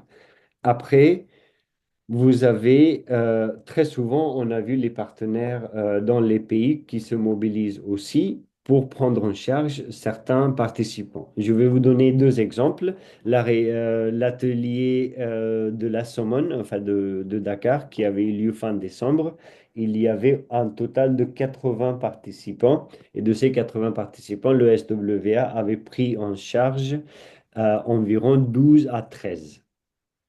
C'est-à-dire, on avait réussi à trouver des financements euh, par les partenaires au niveau national, au niveau international, pour permettre à 80 personnes de participer à cet atelier. De la même manière, et un autre exemple, c'est nous allons avoir cette année, là, à la fin du mois, la conférence Financement pour le développement. On y sera et des délégations burundaises et népalaises qui vont participer à notre événement. On a à prendre en charge une seule personne et les autres, on a réussi à trouver des financements à travers les partenaires régionaux et internationaux. Donc, c'est pour dire que la condition minimum, la prise en charge minimum, c'est une personne, enfin assurée, c'est une personne au niveau ministre, dans les protocoles, que le SWA va certainement, enfin, va certainement prendre en charge. Et après, on travaille avec chacun des pays avec un certain niveau de confiance de pouvoir mobiliser les financements pour les autres participants. Voilà, j'espère que ça a été assez clair. Enfin, en tout cas, j'ai essayé d'être aussi clair que possible. Euh, la taille donc des délégations, je pense que j'y ai répondu. Est-ce qu'il y avait d'autres questions? J'espère que vous avez, que j'ai, de manière globale, j'ai répondu à quasiment tout ce qui avait été soulevé. Est-ce que c'est bon? Je pense que Balvin, il y avait Monsieur Bokoum qui avait sa main levée, mais je la vois plus. Donc je ne sais Ouais. pas si voilà, s'il y avait une question là-dessus ou pas. Et Ouais. sinon, oui, Alors, il y a une question voilà, de la participation. Non, de la participation, je pense que c'est bon. Euh, Monsieur Bassina et vous, Ouattara, vous avez posé une question par rapport au Canva. Alors, il y aura oui, un Canva. Alors, Philippa, moi, je voudrais bien projeter maintenant mon écran pour passer. Donc, bien si sûr, bien sûr. vous voulez Vas-y, bien. vas-y, je vais sortir Voilà. je vais arrêter de partager, pardon, de S'il sortir. te plaît. Merci. OK. Donc, j'espère que ça a été assez clair, les collègues, les réponses à vos interrogations. Maintenant, je vais juste, on peut passer à la prochaine partie. J'espère que vous voyez mon écran. Oui, c'est bon, Voilà, on vous voit ton voyez mon écran. écran euh, Oui, sur le thème de la réunion des ministres du secteur. Donc, c'est les silos, voilà, les silos entre l'eau, l'assainissement et l'action climatique. Et donc, l'idée, de contribuer à les briser, ces silos-là. Donc, euh, la- le lien entre les ressources en eau, les services en eau, et, l'assainissement et le climat, ben, je ne vais pas trop m'y attarder parce que vous connaissez très bien ce lien-là, au niveau conceptuel au moins. Et on veut vraiment cette année se concentrer sur ça et pourquoi ben, le leadership des ministres de l'eau est assez important. Donc, on avait dit tout à l'heure qu'un des objectifs, c'était l'intégration entre les différents secteurs au niveau des politiques. Donc, les politiques, c'est les politiques du secteur WASH et qui doivent intégrer le changement climatique. Et c'est les politiques climatiques qui doivent intégrer l'eau et l'assainissement. Donc, pour le premier, c'est par exemple l'évaluation des risques climatiques, l'analyse des goulets d'étranglement du secteur WASH, etc. Donc ça, c'est un sous-thème, c'est de bâtir un narratif climat pour le secteur de l'eau et l'assainissement. Mais de l'autre côté, il y a ben, bâtir les ponts entre l'eau, l'assainissement et la gestion des ressources en eau. Et ça, c'est au niveau des politiques de gestion de ressources en eau, c'est au niveau des contributions déterminées au niveau national, etc. Et puis troisième, c'est renforcer la résilience face aux catastrophes. Et donc, c'est le troisième sous-thème, c'est comment l'eau, l'assainissement, l'hygiène sont impactés par les catastrophes naturelles et comment ces mêmes secteurs peuvent aider à la résilience à ces catastrophes. J'avais dit que le deuxième objectif, c'était les réformes et la gouvernance pour mobiliser plus de financement. Et là-dedans, nous avons trois sous-thèmes pressentis en quelque sorte. D'abord, c'est des pathways intégrés d'investissement, puisque il est de plus en plus difficile de trouver des grands financements que pour le secteur de l'approvisionnement en eau potable et de l'assainissement de base, par exemple. Et il devient de plus en plus important d'avoir des arguments d'investissement intégrés, c'est-à-dire pour la sécurité de l'eau, pour la résilience climatique, pour l'accès universel aux services de base. Donc ça, c'est un des sous-thèmes. Un autre sous-thème, c'est comment attirer les autres parties prenantes, parce que il est facile conceptuellement de dire que le secteur privé va investir pour dire que le pays va attirer les financements climat. Mais en réalité, c'est beaucoup, beaucoup plus difficile. C'est beaucoup plus difficile. Le secteur privé dans les pays de l'Afrique de l'Ouest et du Centre n'a investi massivement que dans très peu de pays. Et là, je dis massivement, pas au niveau anecdotique, mais massivement, pour changer les choses. Pareil, il y a le secteur de l'eau et l'assainissement dans beaucoup de pays peine vraiment à réussir les financements climat. Et pourtant, ces financements existent. Donc, c'est quoi les incitations? C'est quoi les cadres réglementaires nécessaires pour que ce soit, pour qu'il y ait une diversification des financements? Et puis, troisième sous-thème, c'est ne pas oublier que l'eau, c'est un bien commun. Et donc, il faudrait euh, euh, pas perdre de vue la valeur sociale et écologique de l'eau et l'accessibilité financière mais avec le recouvrement des coûts et donc la rentabilité en quelque sorte du secteur. Donc, l'accès aux populations mal desservies, l'accès aux zones vulnérables au climat, etc. Donc ça, c'est le troisième sous-thème sous cet objectif. Et puis, il y a bien sûr l'objectif que j'avais dit, qui était le pacte de haut niveau en faveur de la résilience et de la durabilité de l'eau. Donc, ce sont les sous-thèmes ressentis et en fait, ces sous-thèmes vont décider du contenu de la réunion lorsqu'elle se passe. C'est-à-dire, quelles vont être les problématiques dans les dialogues ministériels, quelles vont être les interventions plénières, comment va être défini le modèle pour l'aperçu pays. Et donc, il y a beaucoup qui dépendent de ça, qui dépendent de quels sous-thèmes sont choisis. Et alors maintenant, en fait, on voulait utiliser ce webinaire pour vraiment récolter vos avis sur lesquels de ces sous-thèmes sont les plus pertinents pour votre pays. Et donc, de nouveau, on va faire un petit sondage, une petite consultation avec vous, toujours sur Menti. Et je rends de nouveau la parole à Oui, Philippa pour que super, tu puisses partager ton écran. Merci. super. Alors, je vais repartager normalement. Est-ce que vous arrivez à voir mon écran? Oui, on y arrive. Parfait. Bon, il y a quelqu'un qui a déjà répondu, donc super. Donc, parmi les sous-thèmes que Balwant vient de présenter, lesquels sont particulièrement pertinents pour votre pays? Donc, vous pouvez choisir le nombre de réponses qui vous va. Donc, vous pouvez le voir, je pense que sur vos appareils connectés, vous pouvez voir les différents thèmes. Moi, je veux bien les Donc, relire. tu veux que je le lise ou Non, tu veux lire? je veux bien le relire si tu veux. Vas-y, vas-y. Donc, le premier sous-thème, c'était le lien entre l'eau, l'assainissement, l'hygiène et la gestion des ressources en eau. Donc au niveau des politiques. Le deuxième, c'est le narratif climatique pour le secteur de l'eau, l'assainissement. Le troisième, c'est la réduction des risques de catastrophe et comment l'eau, l'assainissement et l'hygiène contribuent, euh, enfin, souffrent de ces catastrophes et contribuent à la résilience à ces catastrophes. Quatrième, c'est les voies, les pathways d'investissement intégrés, on a dit tout à l'heure, avec la résilience climatique, gestion des ressources et accès universel aux services.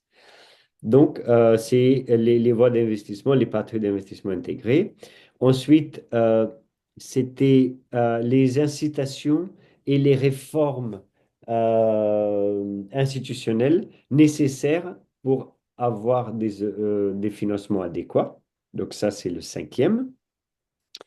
Le sixième, c'est la valorisation de l'eau comme un bien commun comme un bien commun, comme au niveau social, au niveau écologique, et donc de ne pas perdre de vue la question de l'accès aux plus vulnérables, de la tarification juste et abordable, etc.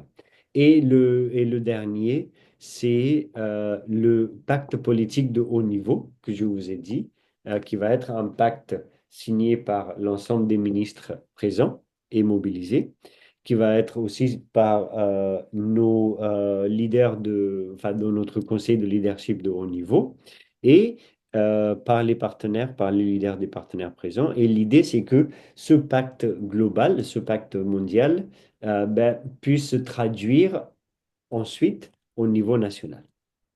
Voilà. Donc, vous pouvez choisir autant de ces options que vous voulez. Il y a 7 au total. Et je pense qu'on peut vous laisser encore quelques temps pour vos réponses. Voilà, merci beaucoup.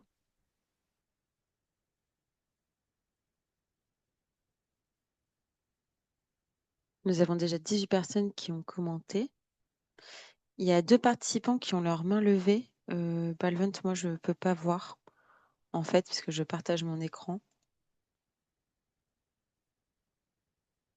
Effectivement, il y a Monsieur Bokoum, qui est secrétaire général du ministère de l'Énergie et de l'Eau du Mali, et il y a Monsieur Antoine Limonadio, qui est le secrétaire exécutif du CNAEHA au ministère du Plan en RDC. Donc, messieurs, bon, allez-y, monsieur Bokoum, vous pouvez d'abord prendre la parole pour faire votre intervention et ensuite, monsieur Lumonadio. Monsieur Bokoum, à vous la parole.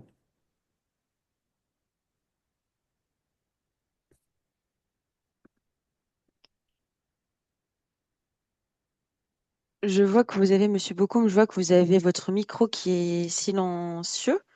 Donc, il faudra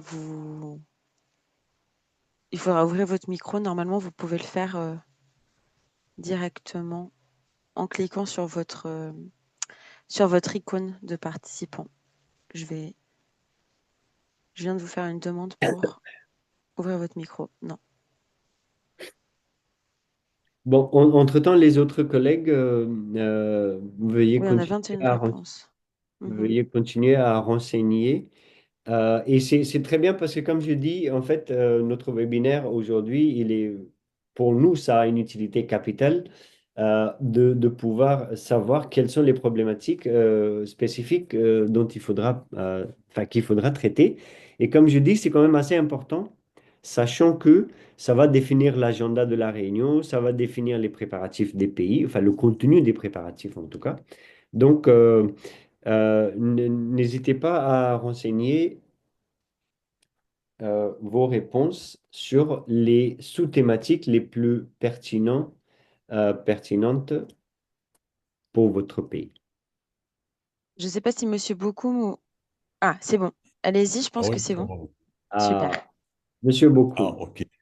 Oui, bonjour, bonjour à tous. Bonjour, Bonjour. Balwant. Ça fait plaisir de vous entendre. Et merci encore pour cette initiative qui consiste à mieux préparer les pays à la participation de la Réunion, euh, à la RMS 2025.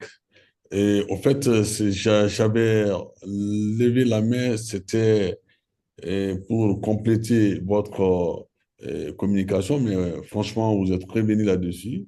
Et en termes de préparation, je dis que nous avons de très bonnes expériences et de très bonnes réussites aussi de participation. Nous pouvons bien entendu tirer des leçons de ces participations. Je veux faire allusion à la réunion de Costa Rica et à la réunion aussi de Jakarta. Et en ce qui concerne la préparation pour le Mali, effectivement, nous avons bien reçu les lettres pour invitant notre ministre à réserver les dates. Mais et là, à travers notre représentation diplomatique à New York, notre ambassade qui se trouve à New York, qui a envoyé la lettre au ministre des Affaires étrangères, qui a envoyé la lettre au ministre.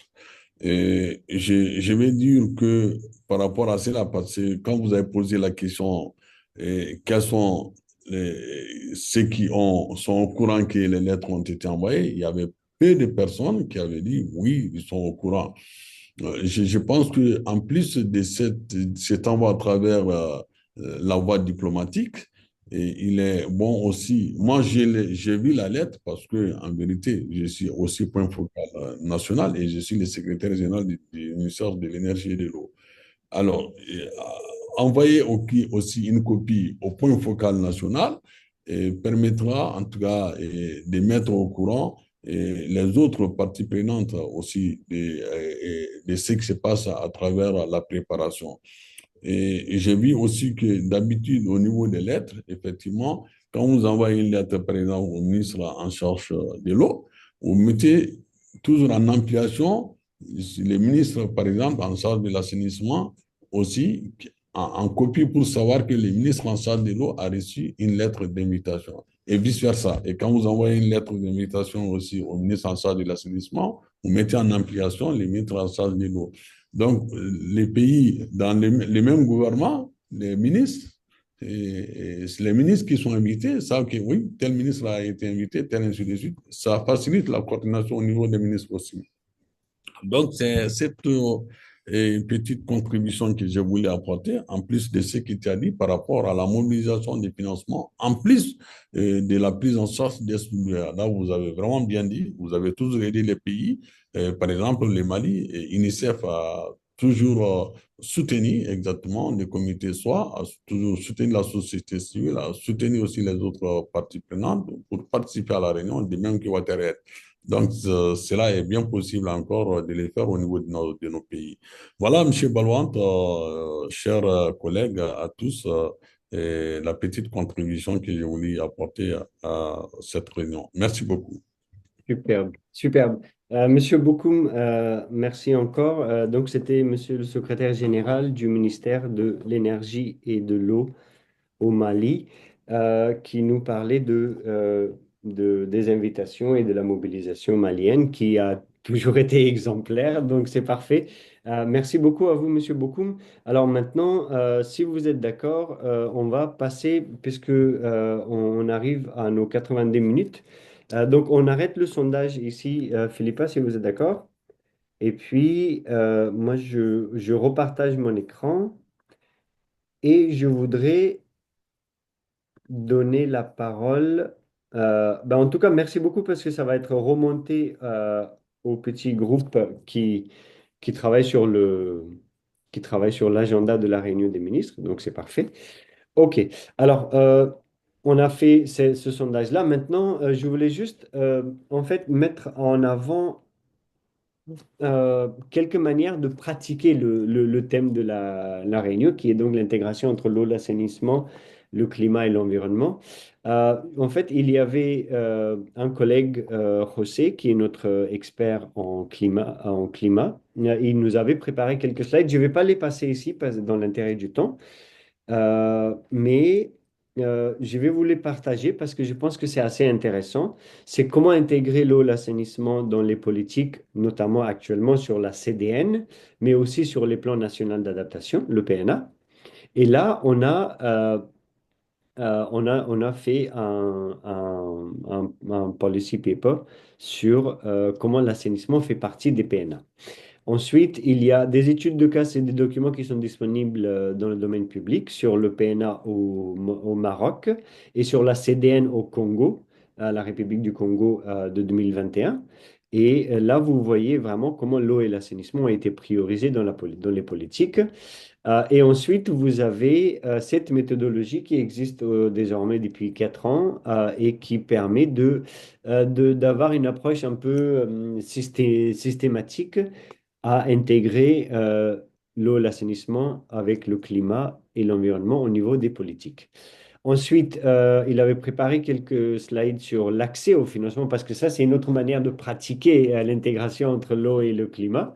C'est des projets, des programmes de financement climatique. Et là, il y a quelques projets. En fait, il y a des lignes directrices, des consignes par le Fonds vert climat, par exemple. Et puis, il y a un exemple qui voulait partager d'un projet à grande envergure au Fidji sur l'approvisionnement en eau potable et la gestion des eaux usées. Ça, vous les aurez dans les slides et vous pourrez trouver des documents complets pour lire plus tard. Une troisième manière de pratiquer en quelque sorte l'intégration entre l'eau et l'assainissement, ben, c'est les processus internationaux. Donc la réunion des ministres du secteur, ça en est un. Mais le plus grand, c'est la COP 30 et c'est la COP qui arrive 2 semaines après la réunion des ministres et qui est qui a suscité pas mal d'espoir. Et je pense qu'il y a le secteur de l'eau dans beaucoup de pays qui va participer à cette conférence. Et donc, il y a quelques messages qui ont été élaborés par mon collègue. Je vous laisserai les lire tout à l'heure. Et une autre manière de pratiquer, eh bien, c'est dans les faits, dans les pratiques réelles. Et là, je voulais faire appel à notre collègue, le docteur Martin Kwame, qui est professeur, qui est enseignant-chercheur en Côte d'Ivoire et qui va nous parler d'une petite collaboration qui s'est montée entre trois pays, le Burkina Faso, la Côte d'Ivoire et le Sénégal. Et au sein de chacun des pays, eh bien, le consortium, il comprend la société civile et la recherche.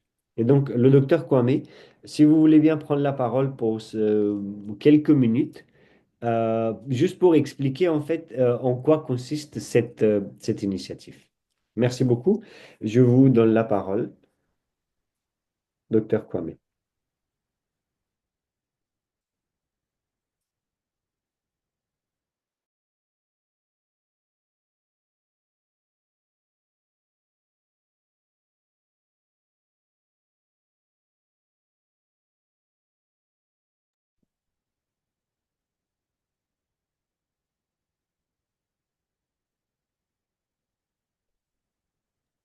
Euh, bon, docteur Ah, c'est Kwame, bon. Docteur Kwame est en train de se connecter à l'audio. J'allais dire que ça marchait pas, mais je pense hmm, que ça devrait être bon. oui, Oui, alors, Maintenant? allez-y, oui. super. Ben, vous avez 5 minutes si Ok. possible, docteur Kwame, merci. Bonjour. Vous m'entendez? D'accord. Donc, pour venir parler de donc, la collaboration qui a initié entre les trois pays, il faut dire que cette collaboration est née suite à l'atelier qui a eu lieu à Somone au Sénégal en décembre dernier, où parmi les thèmes, les thématiques abordées, les thèmes prioritaires, hein, l'intégration du WASH et les questions climatiques. Et dans ce sens, à l'initiative donc de la JVE Côte d'Ivoire, il a été mis en place une équipe, donc une collaboration entre le Sénégal, la Côte d'Ivoire et le Burkina Faso pour pouvoir renforcer la prise en compte du WASH dans les CDN 3.0, CDN 3.0, parce que le constat, c'est que dans les CDN passés, notamment la version 2, les questions WASH n'étaient pas suffisamment prises en compte. Quelques secteurs, notamment le secteur des déchets solides qui était vraiment intégré. Et donc, il était opportun pour nous de vraiment faire le plaidoyer pour que dans la révision des CDN 3.0, on puisse intégrer de façon claire les questions d'assainissement et de WASH en général. Et donc, c'est dans ce sens que cette collaboration multi-pays a été mise en place. Et comme Balouan t'a dit, elle renferme différents pays et différents acteurs, notamment les acteurs de la société civile et les acteurs de la recherche dans chacun de ces pays. Et donc composé de je peux dire, 6 acteurs clés pour pouvoir intégrer le WASH dans le secteur. Et l'idée de collaboration multi-pays est venue du fait que nous voulons partager les expériences de chaque pays et comment est-ce que les acteurs s'y prennent pour pouvoir prendre en compte considérablement, de façon systématique, les questions WASH dans les CDN. Aujourd'hui, au niveau de la Côte d'Ivoire, nous sommes en fin de révision des CDN qui vont être validés dans le mois de juillet.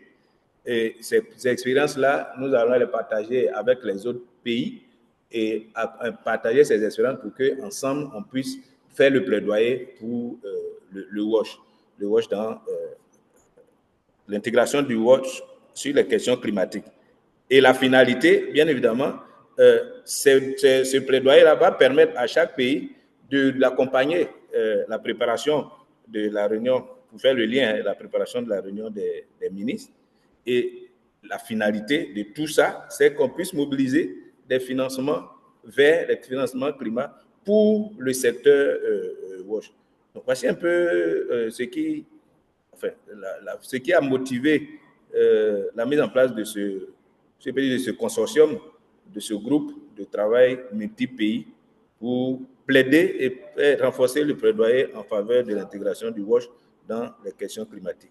Et cela dans les différentes politiques qui vont être mises en place, politiques WASH au niveau de chaque pays, pour qu'ils puissent avoir une intégration claire dans les politiques sectorielles. Bon, brièvement, le temps étant un peu avancé, voici ce que je voulais dire. S'il y a quelques questions, on pourrait revenir sur des précisions nécessaires. Merci. Donc, je Super. passe la parole à Barouane Oui, s'il docteur y a Kwame, d'autres préoccupations. Docteur Kwame, merci beaucoup de cette intervention. Effectivement, oui, en fait, Allô? il s'agit de mettre en commun les, enfin, les expériences, mais aussi les besoins des différents pays. Et donc, ici, nous sommes particulièrement heureux parce que c'est la société civile et les acteurs de recherche qui se mettent ensemble euh, au niveau de 3 pays différents. Et donc, un consortium à 6 pour s'entraider mutuellement. Et donc, c'est une idée qui est sortie effectivement de la réunion enfin, de l'atelier qui a eu lieu en, qui a eu lieu à la fin de décembre dernier et pour lequel, en fait, on a trouvé un financement via un partenaire. Et je pense que ça peut être, ça va être quelque chose d'assez prometteur. Donc, on est heureux de pouvoir accompagner ça. Alors, on est déjà à 5 minutes au-delà de notre temps imparti. Je voudrais juste vous demander, s'il vous plaît, de rester en ligne 5 minutes encore, puisque il y a une autre question à vous poser. On a considéré comment les choses vont par rapport aux préparatifs de la réunion, quelle est la thématique, comment les partenaires pratiquent cette thématique, en fait, que ce soit l'UNICEF, que ce soit le docteur Kwame qui partage son expérience. Et donc maintenant, je voulais un peu euh, faire un petit état des lieux avec vous. C'est-à-dire, on a parlé des plans nationaux d'adaptation, les PNA, qui existent dans beaucoup de pays.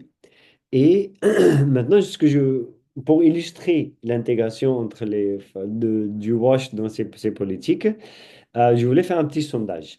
Alors, on a analysé les plans nationaux d'adaptation dans 57 pays différents. De ces 57, désormais c'est 64, pardon, 35, ils ont au moins une composante WASH qui est assez forte. Et j'ai nommé ici quelques pays dans l'Afrique de l'Ouest et du Centre. Il y a le Bénin, le Burkina, Cameroun, Madagascar. Le Tchad, la République centrafricaine, etc. Maintenant, il s'agit de savoir 2 choses. C'est comme les PNA sont élaborés sous le lead souvent des ministères en charge de l'environnement, est-ce que les acteurs du WASH étaient très fortement impliqués? Donc, connaissez-vous les priorités WASH dans votre propre PNA? Ça, c'est une première question.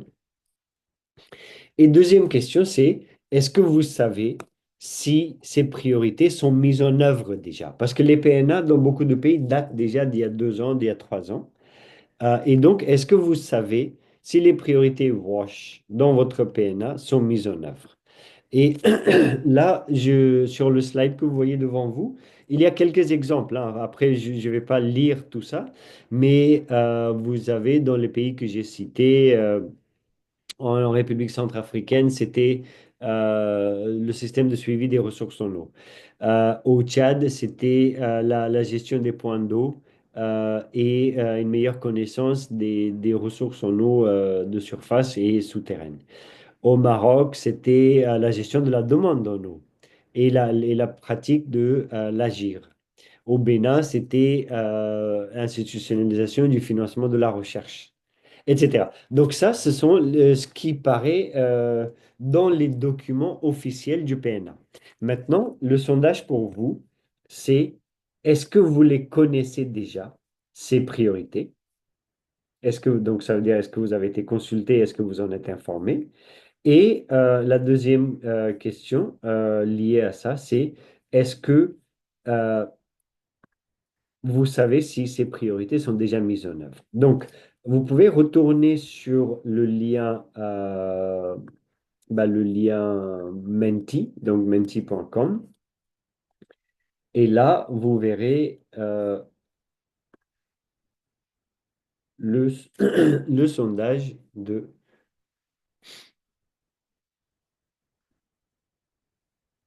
quelles sont les priorités eau, hygiène, assainissement dans le PNA de votre pays qui sont déjà mises en œuvre.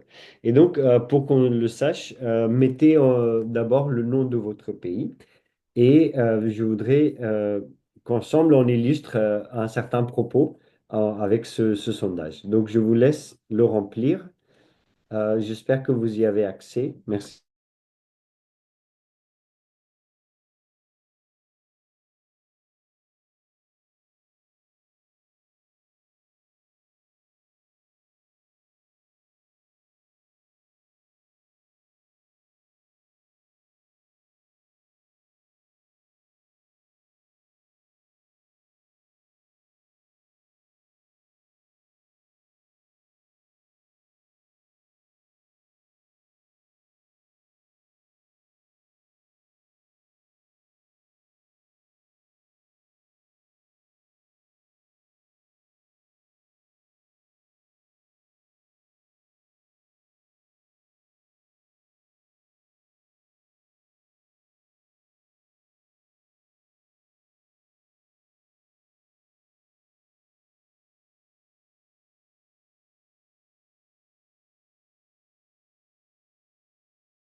Bon, les collègues, j'espère que vous arrivez à accéder. Voilà. Donc, on a déjà la première réponse par rapport au Bénin.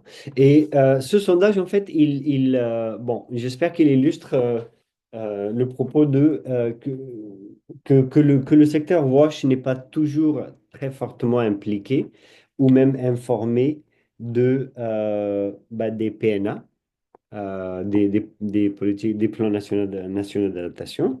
Et deuxième propos, c'est que même quand les priorités sont connues, elles sont peut-être pas forcément mises en œuvre. Donc ça, c'était une chose, mais en fait, ce sondage, il va servir à une autre chose, et ça, c'est plus important encore, c'est que euh, vous connaissez le cadre UNFCCC qui organise notamment les COP. En fait, comme la COP 30, c'est la COP de la mise en œuvre, en fait, eux, ils nous ont demandé de savoir euh, est-ce que les pays mettent en œuvre ce qui est dans leur PNA, les plans nationaux d'adaptation.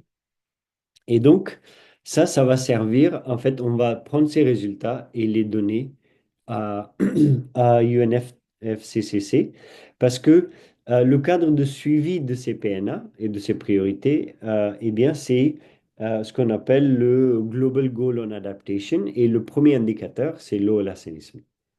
Et donc, euh, si vous êtes déjà au courant des priorités eau assainissement dans votre PNA, c'est une très bonne chose. Est-ce que vous savez si ces priorités sont mises en œuvre ou pas? Voilà, on peut prendre 2 minutes encore et exactement, et après on va lever la séance, je pense. Euh, on va lever la séance après. Donc, s'il y a des réponses euh, sur quelles sont les priorités WASH dans votre PNA qui sont déjà mises en œuvre. Merci.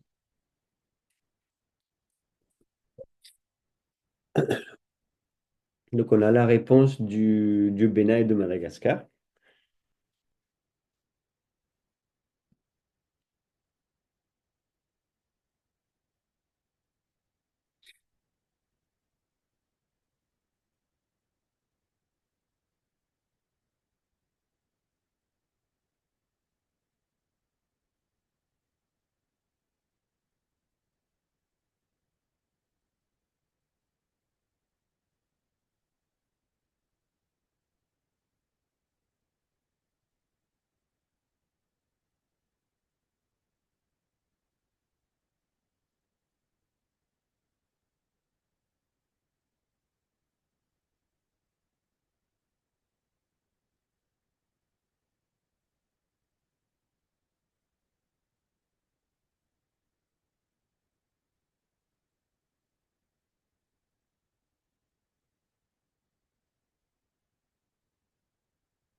Ok, chers collègues, maintenant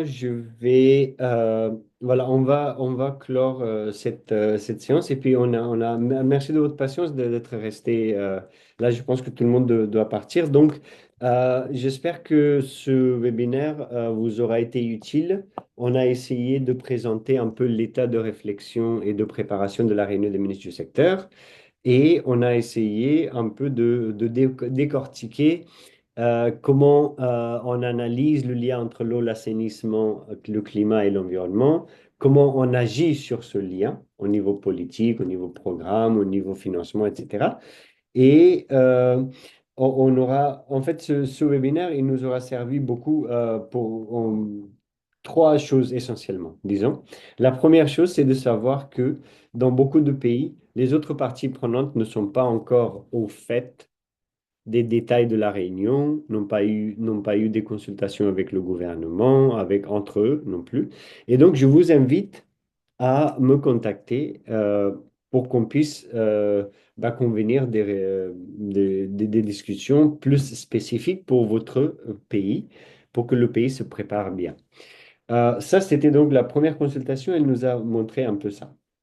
La deuxième consultation, elle nous a montré les préoccupations, donc les sous-thématiques, les sous-thèmes qui seraient les plus pertinents pour vous. Et rapidement, les voies ou les pathways ou des modèles d'investissement intégrés sont apparus en premier comme préoccupation. Et donc, quand on dit intégrer, c'est de ne plus faire des modèles ou des cas d'investissement seulement pour l'accès à l'eau potable ou l'accès à l'assainissement, mais plutôt l'intégrer avec la résilience climatique, avec la gestion des ressources en eau euh, et avec l'accès universel à l'eau et à l'assainissement. Donc ça, c'est la problématique première.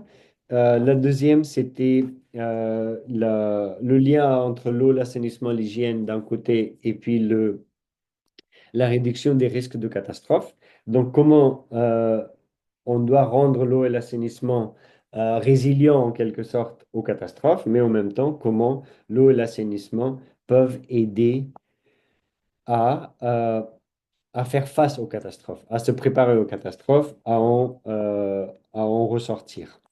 Le troisième, en troisième place, c'est la valorisation de l'eau comme un bien commun. Et donc, en travaillant sur la tarification, sur la solvabilité du secteur, sur la rentabilité, sur l'attractabilité du secteur à des investissements, il ne faut pas perdre de vue les laissés pour compte, les zones vulnérables au changement climatique, les populations mal desservies.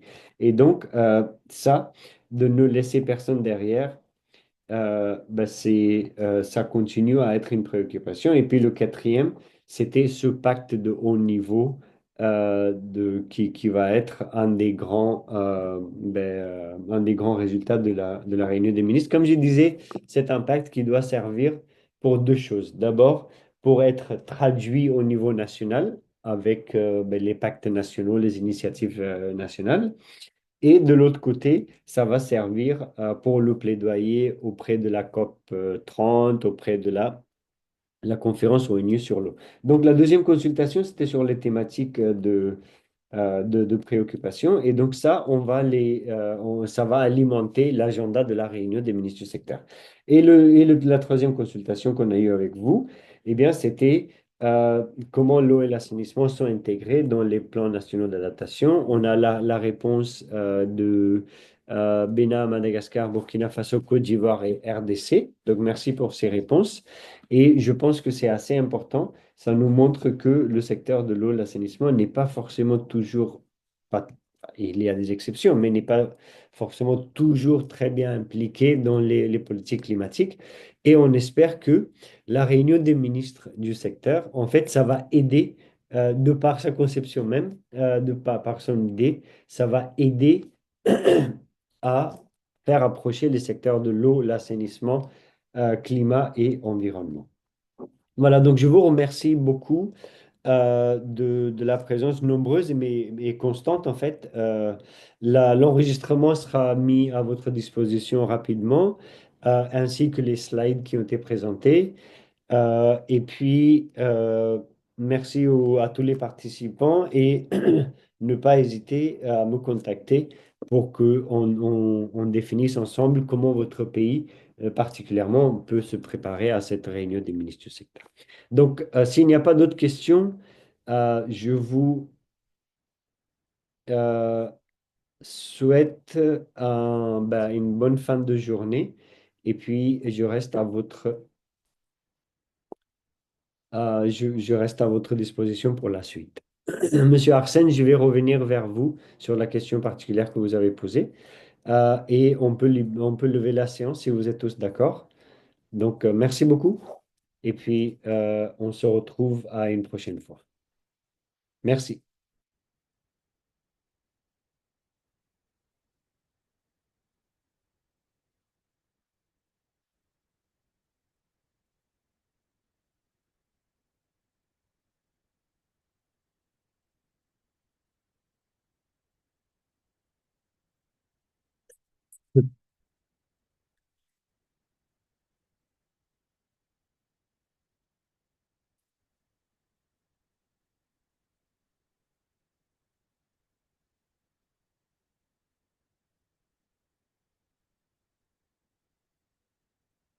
Un peu symboliquement, je reste ici comme si j'ai gardé la porte ouverte pour vous permettre de sortir. Donc, moi, je vais rester quelques minutes. Sentez-vous libre, de quitter la réunion. Merci beaucoup, en tout cas. Ok, merci, docteur Balwant. À la Merci. prochaine. Oui, à la prochaine.